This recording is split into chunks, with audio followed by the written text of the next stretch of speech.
সাইফুল ইসলাম। এখান থেকে কি বই নিলেন? জি, বই নিয়েছি। কয়টা বই নিলেন?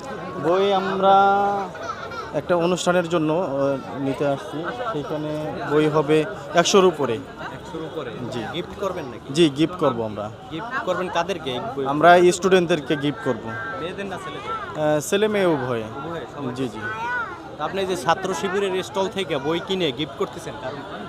কারণ এটা ইসলামিক মাইন্ডের প্রকাশনী।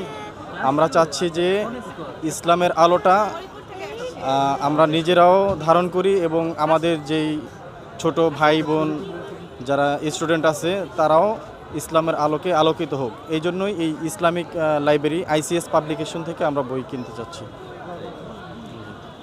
আচ্ছা, আপনাকে ছোট্ট একটি প্রশ্ন করব, সেটি হলো যতগুলো বাংলাদেশের ছাত্র সংগঠন আছে এর ভিতরে আপনি মনে করেন কোন ছাত্র সংগঠনের ছেলেরা মেয়েদেরকে বেশি সম্মান করে?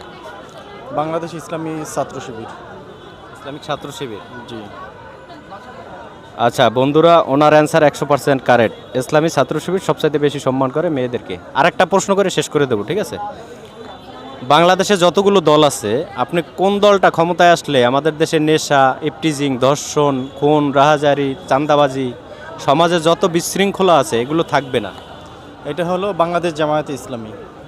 আপনি মনে করেন জামাত ইসলাম ক্ষমতায় আসলে এগুলো থাকবে না? জি, যেটা আপনার এই 5ই আগস্টের পরে প্রমাণিত, কারণ তারা তাদের কর্ম, বক্তব্য, লিখনি সকল কিছুর মাধ্যমেই সেটার প্রমাণ দিয়েছে।